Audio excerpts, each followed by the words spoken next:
नमस्कार। आज हम फिर बात करें छावला रेप और हत्याकांड मामले की। और इस मामले में जिस तरह से सुप्रीम कोर्ट ने निचली अदालतों का फैसला फांसी का जो था उसको पलटा और दोषियों की रिहाई हुई, उससे कई गंभीर सवाल खड़े हो गए और जो तमाम समूह हैं और एक तरह से चिंतन मनन शुरू हो गया कि कहाँ पर कमी रह गई है बलात्कार के कानूनों में या उस प्रोसेस में, प्रक्रिया में, कि इस तरह से दोषियों की रिहाई हो गई। अब सुप्रीम कोर्ट का ये कहना रहा था, तकनीकी कारणों के तहत सुप्रीम कोर्ट ने रिहाई दी थी। आपको बता दें, जब से मामला सामने आया हम लोगों ने इसको उठाया है। माता पिता जिस तरह से टूट गए थे, बिखर गए थे। आप जानते हैं एनडीटीवी इंडिया ने तमाम कार्यक्रम किए, माता पिता से हमने बातचीत भी की थी। तो वो चाह रहे थे कि लोग जुड़ें और शायद अब लोग इस मामले को उठाने से जो हिचक रहे थे वो हिचक अब धीरे धीरे कम हो रही है। क्योंकि कल ही आपको बता दें, जो हाई कोर्ट के तमाम एडवोकेट्स हैं उनकी एक बैठक हुई है।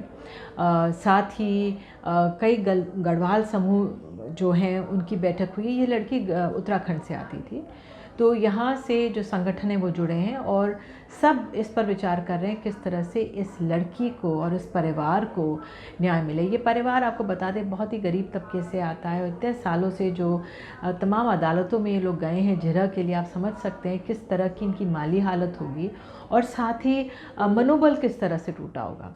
तो अब लोगों का साथ धीरे धीरे इनको मिल रहा है और मामला आगे बढ़ रहा है। तो आपको बता दें कि जो एडवोकेट्स हैं कुछ हाई कोर्ट के, ये अब सुप्रीम कोर्ट में रिव्यू पिटिशन दाखिल करने वाले हैं। सुप्रीम कोर्ट ने दिल्ली पुलिस और हाई कोर्ट में जिस तरह से न्याय की प्रक्रिया चली थी उस पर सवाल उठाए थे। उन्होंने कहा था कि कई टेक्निकल ग्राउंड्स थे, उसमें कहा कि यहाँ पे न्याय पूरी तरह से जो सबूत हैं उनके साथ छेड़छाड़ की गई या खिलवाड़ एक तरह से किया गया या नज़रअंदाज किया गया। 10 दिन 11 दिन तक सैंपल्स पड़े रहे। फिर अब ये भी सामने आया है, हाई कोर्ट में ये कहा गया कि आरोपियों की पहचान के लिए कोई परेड ही नहीं कराई गई थी। 39 में से 10 से जो एक तरह से पूछताछ होती है, अनुमति का बचाव पक्ष को नहीं दिया गया था। साथ ही इतना ही नहीं, ट्रायल जज ने गवाहों से एक सवाल तक नहीं किया गया था ताकि सच्चाई सामने आ सके। तो ये हाई कोर्ट के स्तर पर जो टेक्निकल सवाल थे वो भी अब सामने आ रहे हैं। तो पुलिस इसमें अब रिव्यू पिटिशन दाखिल करने वाली है, हाई कोर्ट के वकील इसमें रिव्यू पिटिशन दाखिल करने वाले हैं और साथ ही आपको बता दें तमाम जो संगठन हैं वो भी अपने आधार पर इस मामले पर एक बार फिर से सुप्रीम कोर्ट का दरवाज़ा खटखटाने जा रहे हैं। ये अपने आप में बहुत अहम है।